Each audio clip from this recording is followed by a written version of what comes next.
और बड़ी खबर, करौली में आज भी इंटरनेट बंद है। घर घर अब दूध सब्जी की सप्लाई शुरू कर दी गई। सुरक्षा व्यवस्था में 1200 पुलिसकर्मी जुटे हुए हैं। अब तक 46 लोगों को गिरफ्तार कर लिया गया है। 21 वाहन भी जब्त किए गए हैं। माहौल तनावपूर्ण है, लेकिन फिलहाल काबू में है माहौल। इलाके में शांति है।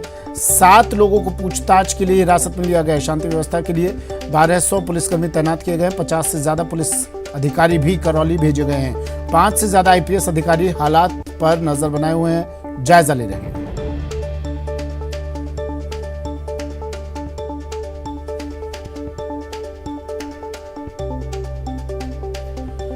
तो करौली में इंटरनेट आज भी बंद, लेकिन एक राहत की खबर है कि घर घर अब दूध और सब्जी की सप्लाई शुरू कर दी गई है। 1200 पुलिसकर्मी चप्पे चप्पे पर तैनात हैं।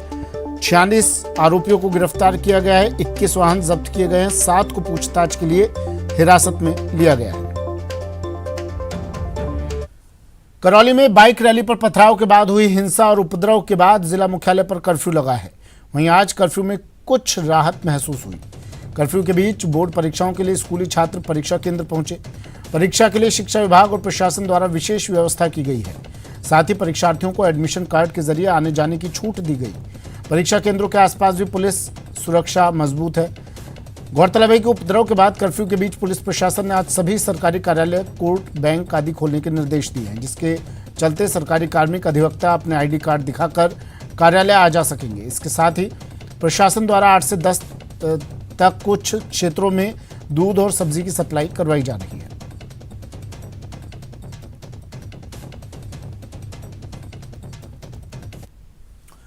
करौली शहर में हुई हिंसा के बाद अब हालात पूरी तरह से नियंत्रण में हैं। लगातार तीसरे दिन भी कर्फ्यू जारी है, लेकिन सोमवार को बोर्ड की परीक्षा देने वाले छात्रों, सरकारी कर्मचारियों को ऑफिस जाने की, कर्फ्यूग्रस्त इलाकों से बाहर निकलने की छूट दी गई है। मामले में अब तक 46 लोगों की गिरफ्तारी हो चुकी है। वहीं 21 वाहनों को भी जब्त किया गया है।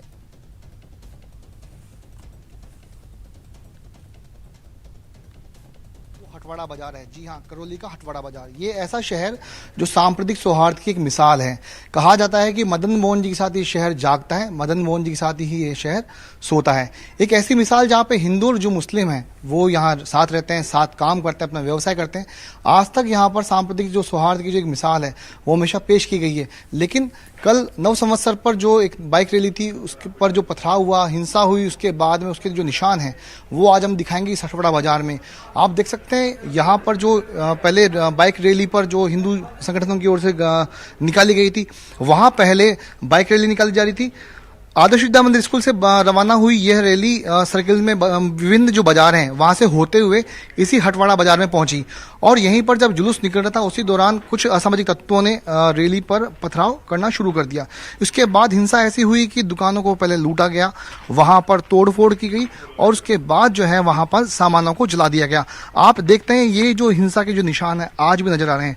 कल जो आगजनी हुई थी उसका धुआं आज भी नजर आ रहा है। आप देख सकते हैं ये जो पूरा मकान है इसको पूरी तरह से क्षतिग्रस्त कर दिया गया है। यहाँ तोड़फोड़ हुई है, यहाँ पर आगजनी हुई है और जो ये पूरा जो मकान है, हो सकता है कि जो यहाँ पे रहने वाले लोग थे वो शायद पहले ही भाग चुके होंगे, अन्यथा उनकी जो जान है काफी जा सकती थी। लेकिन अब हम आपको दिखाएंगे ये जो पूरा मकान है ये पूरी तरह से डैमेज हो चुका है। इसको जो है जो हमारी पुलिस अधिकारियों से बातचीत हुई, प्रशासनिक अधिकारियों से जो हमारी बातचीत हुई कि कुछ जो कर्फ्यू जब ये खत्म हो जाएगा उसके बाद इस मकान को गिराया जाएगा। उसी तरह मैं जो है मेरे कैमरा पर्सन से कहूँगा कि एक बार वो दिखाएं कि ये जो मकान है, देखिए यहाँ पर जो मैं मेरे अपने कैमरा पर्सन से कहूँगा कि इस मकान को वो दिखाएं। यहाँ भी जो है अभी जो हिंसा को हुए करीब 24 घंटे से ज़्यादा का वक्त बीत चुका है।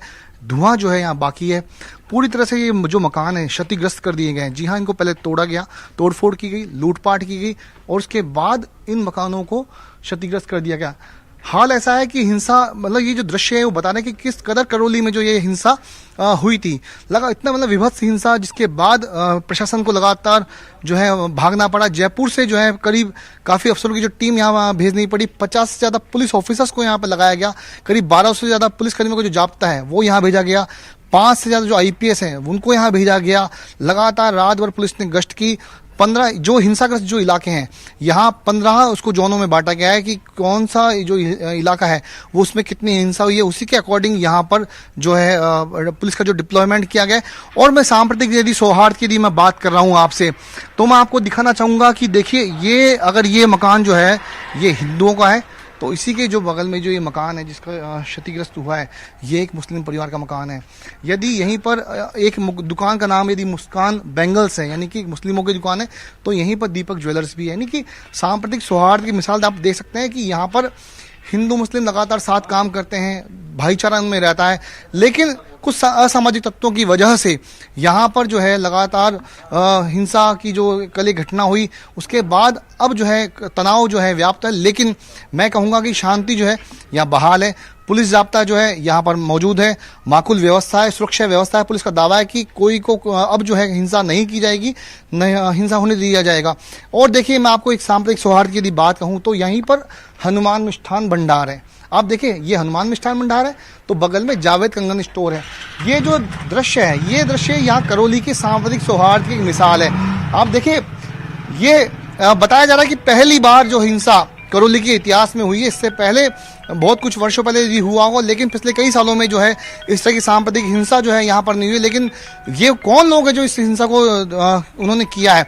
क्या ये सुनियोजित एक षड्यंत्र था, या फिर इस हिंसा को किसी प्लानिंग के तहत किया गया, या फिर ये हिंसा एक तात्कालिक घटना थी? इसकी जांच पुलिस करेगी। फिलहाल कैमरा पर्सन यासीन के साथ विष्णु शर्मा, न्यूज 18 राजस्थान, जयपुर। करौली में बाइक रैली पर पथराव के बाद हुई हिंसा और उपद्रव के बाद जिला मुख्यालय पर कर्फ्यू लगा है। वहीं आज कर्फ्यू में कुछ राहत महसूस हुई। कर्फ्यू के बीच कुछ राहत दी गई। कर्फ्यू के बीच बोर्ड परीक्षाओं के लिए स्कूली छात्र परीक्षा केंद्र पहुंचे। परीक्षा के लिए शिक्षा विभाग और प्रशासन द्वारा विशेष व्यवस्था की गई है। साथ ही परीक्षार्थियों को एडमिशन कार्ड के जरिए आने जाने की छूट दी गई है। परीक्षा केंद्रों के आसपास भी पुलिस सुरक्षा मजबूत की गई है। गौरतलब है कि उपद्रव के बाद कर्फ्यू के बीच पुलिस प्रशासन ने आज सभी सरकारी कार्यालय, कोर्ट, बैंक आदि खोलने के निर्देश दिए हैं, जिसके चलते सरकारी कार्मिक अधिवक्ता अपने आईडी कार्ड दिखाकर कार्यालय आ जा सकेंगे। इसके साथ ही प्रशासन द्वारा 8 से 10 बजे तक कुछ क्षेत्रों में दूध और सब्जी की सप्लाई करवाई जा रही है। विष्णु शर्मा मेरे सहयोगी हमारे साथ फोन लाइन पर जुड़ गए हैं, करौली में मौजूद हैं इस वक्त और तमाम तस्वीरें आप तक पहुंचा रहे हैं। विष्णु, कुछ ढील दी गई है सरकारी कार्मिकों को, परीक्षार्थियों को, तस्वीरें क्या हैं आज की करौली से? कितनी राहत और क्या कुछ प्रशासन की तरफ से व्यवस्थाएं? देखिए जो कर्फ्यू का जो है वो आज 30वां दिन है और कर्फ्यू का जो असर है ये करौली के बाजारों में देखने को मिल रहा है। आज चूंकि गणगौर भी है और इसलिए पुलिस ने जो है आज चाक चौबंद सुरक्षा की व्यवस्थाएं कर रखी है। लगातार जवान ही नहीं, पुलिस के आईपीएस ऑफिसर्स भी अभी लगातार जो है अपने पूरे फोर्स को लेकर के इलाकों के बाजार हैं वहां गश्त कर रहे हैं। जहां हिंसाग्रस्त जो इलाका था करौली के जो एकदम अंदर का जो हिस्सा है, वहां पर भी पुलिस की व्यवस्था को जो है चाक चौबंद किया गया है। जो फोर्स है अतिरिक्त तैनात की गई है। 4 जिलों का पुलिस जाब्ता सवाई माधोपुर, करौली, जयपुर और धौलपुर, यहाँ के लगभग सभी पुलिस अधिकारी फोर्स को यहाँ बुला लिया गया है। यहीं पर है फोर्स। स्थिति पूरी तरह से नियंत्रण में, शांति है। लेकिन आज चूंकि गणगौर है इसलिए आज और जो है चाक चौबंद व्यवस्था है। शाम को 4 बजे वापस एक बार जो है दोनों समाजों के जो लोग हैं उनकी मीटिंग होगी। उसमें कलेक्टर, एसपी और सभी अधिकारी मौजूद होंगे। उसके बाद ही सामने आएगा कि अब जो है इंटरनेट बंदी यहाँ पर जारी रखनी है, कर्फ्यू जारी रखना है या फिर उसे और आगे बढ़ाया जाना है। फिलहाल देखिए कई बार सूचनाएं अभी और आ रही है कि आज भी एक सूचना है कि आगजनी कुछ की गई, लेकिन पुलिस ने जो इन बातों को नकार दिया गया है। उनका कहना है कि अफवाह के जो है वो दौर जारी है। इंटरनेट बंदी पूरी तरह से लागू है। बाजारों में जो सन्नाटा है, बस स्टैंड की यदि बात करें तो यहाँ पर यात्री भी बहुत कम की संख्या में। हाँ, एक बात और है कि जैसे बोर्ड के जो परीक्षार्थी हैं उनको छूट दी गई है। जो सरकारी कार्यालय है उनको खोला गया है, लेकिन सरकारी कार्यालय तो खोल दिए गए, लेकिन जो पब्लिक है उनको कर्फ्यू के इलाकों से बाहर निकलने की मनाही है। ऐसे में वो भी सुने ही पड़े हैं। जी 46 लोगों को गिरफ्तार किया गया है। विष्णु, पूछताछ में इन्होंने क्या कुछ बताया? क्या संदिग्ध लोगों को गिरफ्तार किया गया है या पहचान हो गई है जो लोग इस हिंसा में शामिल थे? देखिए पुलिस का दावा ये है कि वीडियोग्राफी और जो फोटोग्राफी में जो भी संदिग्ध चेहरे सामने आए हैं उनको हमने उठाया और हम उन्हीं को चिन्हित करके उन्हीं को गिरफ्तारी करने का प्रयास कर रहे हैं। ये बात है कि अभी तक 13 लोग गिरफ्तार हो चुके हैं। कुल 46 है, जिनमें 33 ऐसे लोग हैं जो कर्फ्यू के इलाकों में नियमों का उल्लंघन करते हुए बाहर निकल रहे थे। ऐसे में 33 लोगों को भी गिरफ्तार किया गया। 13 लोगों को अब तक सिर्फ जो है मुकदमे में गिरफ्तार किया है, 21 वाहनों को जब्त किया है। जो मुलजिम है उनको नामजद जरूर किया गया है, लेकिन पुलिस ने उनके नाम अभी तक डिस्क्लोज नहीं किए हैं। उसकी वजह और भी बहुत सारी जो होती है, जो पुलिस हमको जो शेयर नहीं करना चाह रही। उसके अलावा अब जो है आगामी और कुछ दिनों में ये गिरफ्तारियां जो है बढ़ेगी।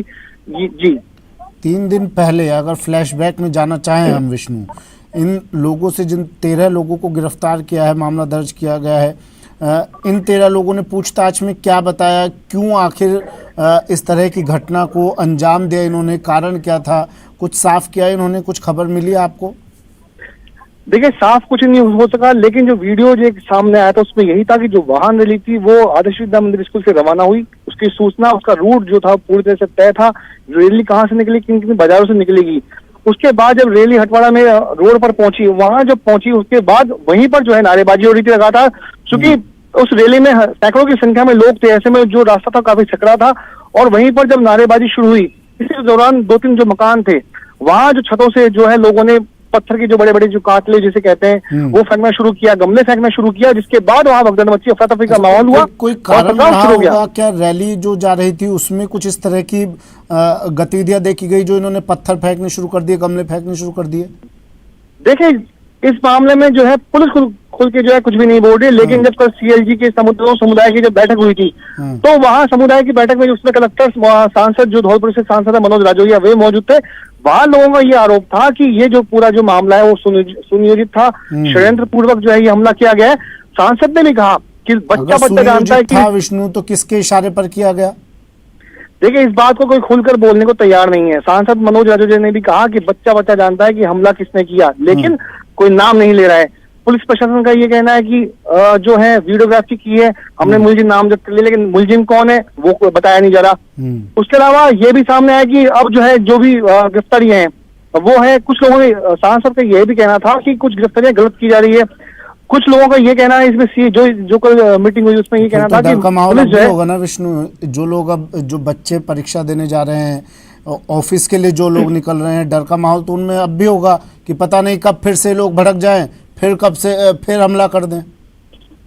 देखिए, जैसे कि आग बुझा दी गई थी, जैसे हम बताएं कि जिन मकानों में आग लगाई, आग भले ही बुझ गई लेकिन धुआं जो है वो बरकरार है। ऐसे ही हिंसा जो है वो वाकई में कंट्रोल में, लेकिन लोगों के मन में जो दरार आई है।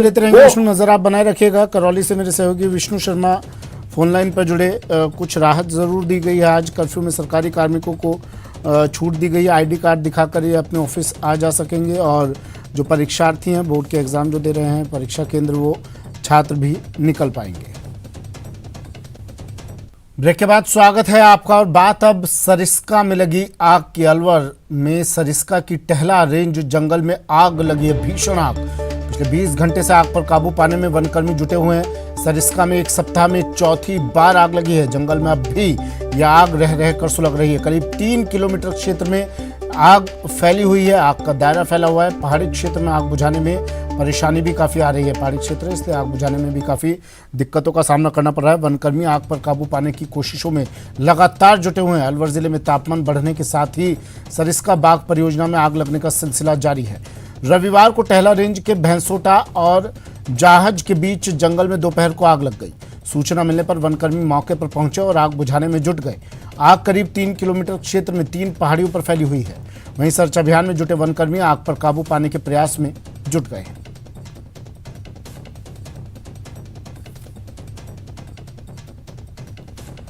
बीस घंटे से लगातार ये आग यहां पर दहक रही है और इस पर काबू पाने की कोशिशें की जा रही है। एक सप्ताह में सरिस्का में चौथी बार आग लगी है। टहला रेंज में शुक्रवार शाम को टहला रेंज में आग लगी और आग ज़्यादा नहीं फैली, इसलिए रात तक इस पर काबू पा लिया गया। कहां कहां आग लगी, कब कब आग लगी, आपको बता रहे हैं। शनिवार को सरिस्का के किशोरी के जंगल में आग लगी थी और रात तक इस आग पर काबू पा लिया गया।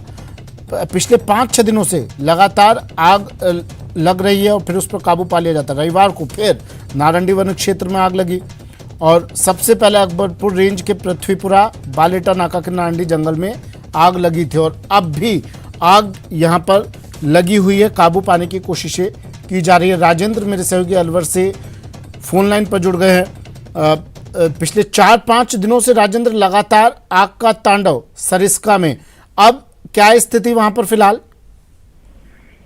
जी, अलवर में पिछले 27 महीने की 27 मार्च को पहली बार जो आग है वो अलवर के जो बालेटा नाका है वहां पर सबसे पहले आग लगी थी। तो उसके बाद लगातार एक सप्ताह में बात करें तो 4 जगह पर लगातार आग जो है की घटनाएं हैं। अब कल दोपहर बाद पहला रेंज में जो है वहां पर आग लगी है और करीब 3 से 4 किलोमीटर का जो एरिया है वहां पर आग फैल गई है। उसे बुझाने के लिए देर रात तक लगातार सरिस्का के जो वनकर्मी हैं, इसके अलावा ग्रामीण और नेचर गाइड और वन्य जीव प्रेमी जो लोग हैं वो लगातार रात 2 बजे तक आग बुझाने में जुटे रहे और उसके बाद जो टीमें हैं वो रात भर वहां मौके पर रही हैं। अब सुबह 6 बजे से एक बार फिर टीमें, जो दूसरी टीम है, उनको पहाड़ी पे चढ़ाया गया है। जो जगह, जिस जगह पर ये आग लगी है वो दुर्गम पहाड़ियां हैं जहां पर आसपास ग्रामीण बहुत कम है। तो उसको देखते हुए जहां ना फायर ब्रिगेड की गाड़ी जा सकती है, उसको लगातार आग को बुझाना, वहाँ जो वनकर्मी हैं वो आग बुझा रहे हैं, उनके लिए भी मुश्किल हो रही है क्योंकि चारों ओर धुआं ही धुआं दिखाई दे रही है। इसलिए जो सरिस्का के अधिकारी हैं वो एक बार फिर जिला प्रशासन से आग को बुझाने के लिए बात कर रहे हैं कि अधिक से उनमें टीम दी जाए। आसपास के वन्य क्षेत्रों से टीम बुलाई जा रही है और अभी कुछ देर बाद जो सरिस्का के अधिकारी हैं वो इस पूरे मामले पर जानकारी देंगे कि भाई किस तरीके से आग पर काबू पाया जा सकता है या आग कितनी फैली है। ठीक है, शुक्रिया राजेंद्र तमाम जानकारी के लिए। और अब आपको दिखाते हैं द बर्निंग कार। जी हां, अलवर जिले के बहरोड थाना इलाके के नेशनल हाईवे 48 पर बहरोड के औद्योगिक क्षेत्र के पास चलती कार में अचानक आग लग गई और देखते ही देखते कार आग के गोले में तब्दील हो गई। कार में सवार 2 लोगों ने कूदकर अपनी जान बचाई। फौरन सूचना दमकल की टीम को दी गई, लेकिन देखते ही देखते कार पूरी तरह से जलकर राख हो गई।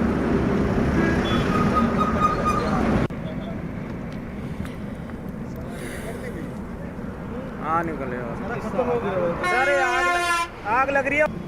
बात सही है, जो आपने बोला ना, बात सही है। बात लेडी डॉक्टर सुसाइड मामले की। डॉक्टर सुसाइड केस में हड़ताल पर डॉक्टरों में अब 2 फाड़ नजर आ रही है। जयपुर मेडिकल एसोसिएशन ने हड़ताल अपनी खत्म कर दी है। जेएमए के अध्यक्ष डॉक्टर अनुराग धाकड़ ने इसका ऐलान किया। वहीं प्राइवेट हॉस्पिटल सोसाइटी हड़ताल जारी रखेगी। पीएचएनएस के सचिव डॉक्टर विजय कपूर ने बयान दिया ये कि हड़ताल जारी रहेगी। 3 डॉक्टर्स आमरण अनशन पर भी बैठे हैं।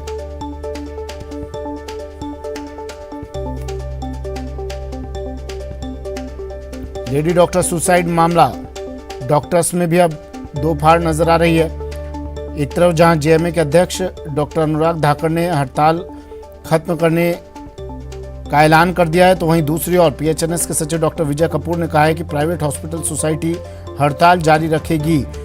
हड़ताल जारी रहेगी। 3 डॉक्टर्स भी आमरण अनशन पर रहेंगे।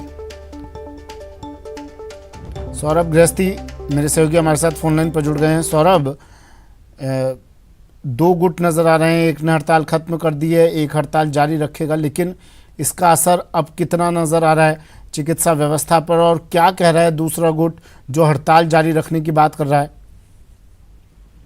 जी बिल्कुल, देखिए जिस प्रकार से कल तमाम जो डॉक्टर्स हैं उनकी जीपीएम हुई है। कल रात को करीब 11:30 बजे तक ये जीपीएम का दौर चला है और उसमें जयपुर मेडिकल एसोसिएशन ने हड़ताल वापसी की घोषणा जो है वो कर दी थी।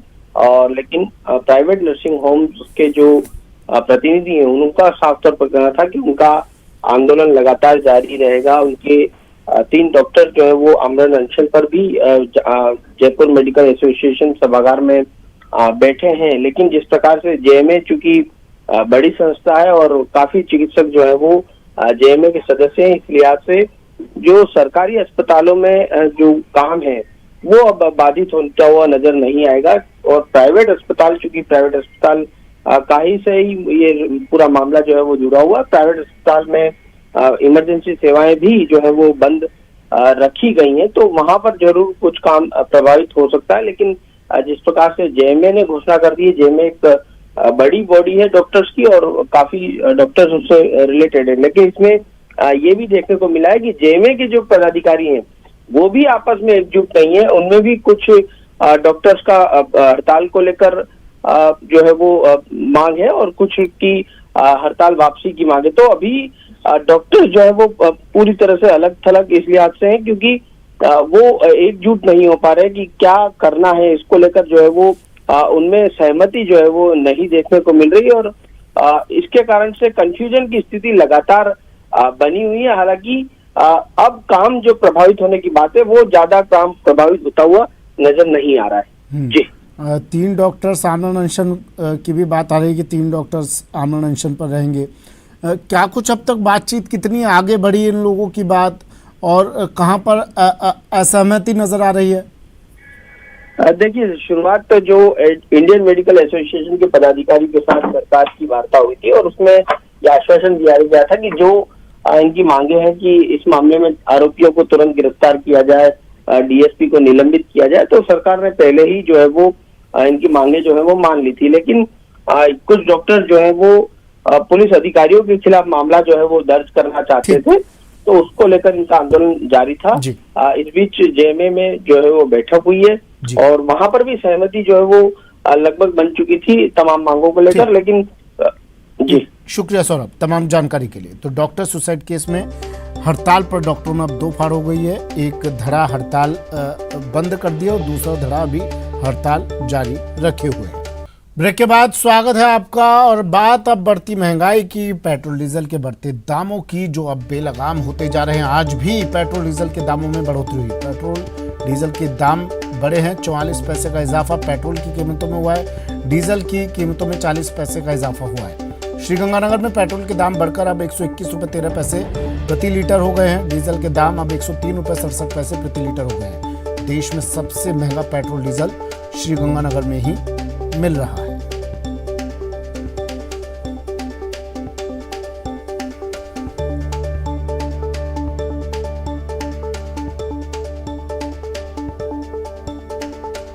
पहले तो पेट्रोल के दाम ठीक ठाक थे बेसिकली, तो अभी क्या है कि दाम बढ़ गए तो उसमें खर्चा और जो भी निकलता है वो एक्स्ट्रा हो गया है। तो इसलिए क्या है कि डेली आमदनी में भारी पड़ रही है। तो ये चीज़ है कि अगर पहले से पेट्रोल दाम ज़्यादा नहीं बढ़ते तो ठीक रहता, हमारा बाकी चीज़ भी चलता। आगे भी देखना है कि बिजली का बिल होगा, पानी का बिल होगा, सबका भरना होता है, तो इसमें ज़्यादा वो नहीं हो रहा इसमें। सर अब जेब पे बहुत ज़्यादा मार पड़ रही है क्योंकि तेल महंगा होने से दिन भर की जो हमारी जो इनकम होती है वो सारी तेल के अंदर चली जाती है। तो इसीलिए आर्थिक स्थिति बहुत ज़्यादा ख़राब हो चुकी है तेल के मामले के अंदर। पहले हम तेल जो डलवाते थे कम से कम 200 रुपये का 300 रुपये का डलवाते थे और अब हमें तेल 100 रुपये का डलवाना पड़ रहा है क्योंकि महंगाई इतनी हो गई है कि अब जेब पे सीधा फ़र्क पड़ने लग गया है तेल के ऊपर। सरकार से हम एक ही बात कहना चाहते हैं, तेल का रेट हमेशा हल्का कम रखना चाहिए जिससे कि गरीब परिवारों के ऊपर इतनी आर्थिक स्थिति खराब ना हो उनकी।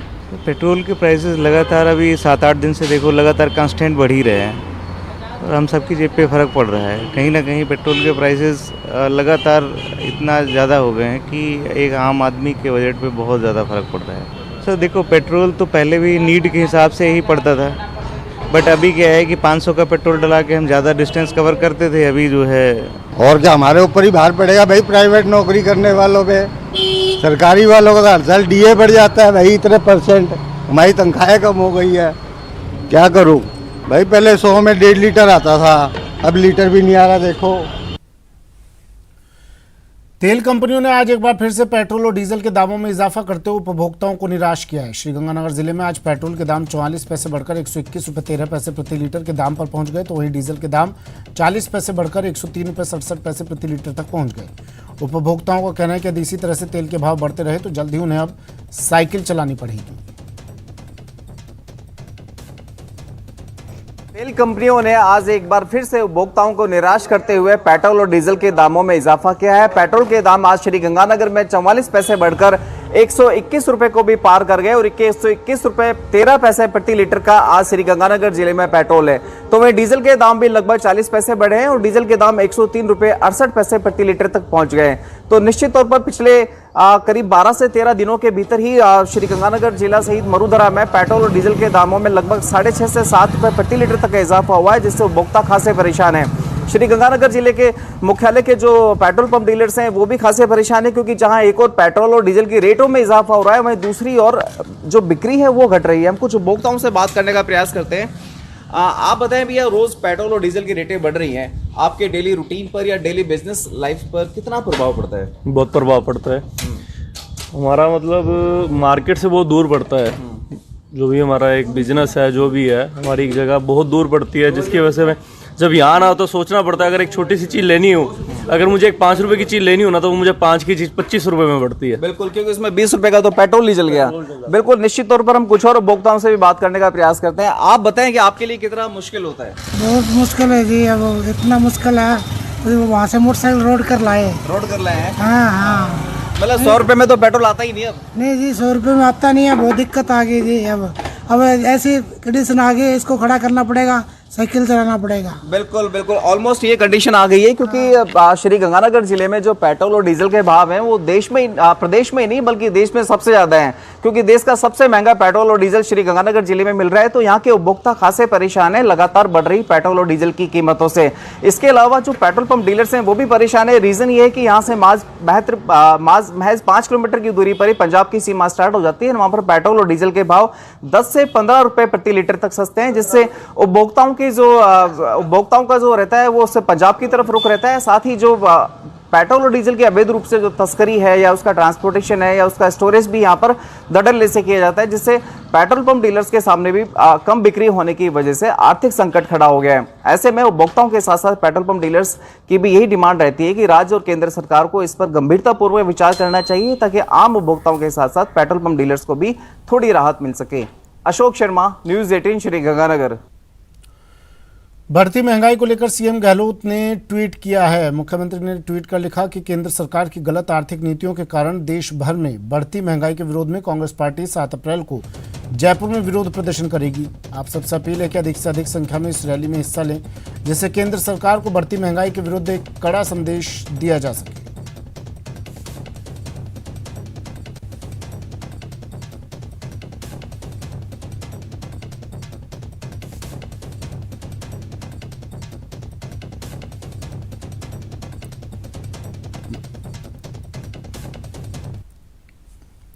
वहीं जयपुर में कांग्रेस का हल्ला बोल। महंगाई के विरोध में प्रदेश यूथ कांग्रेस का प्रदर्शन। प्रदेश भर में प्रदर्शन कर यूथ कांग्रेस विरोध जताएगी।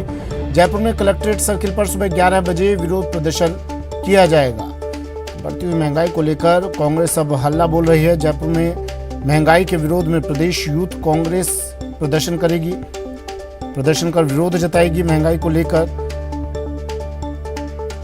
कलेक्ट्रेट सर्किल पर सुबह 11 बजे ये प्रदर्शन यूथ कांग्रेस की तरफ से किया जाएगा।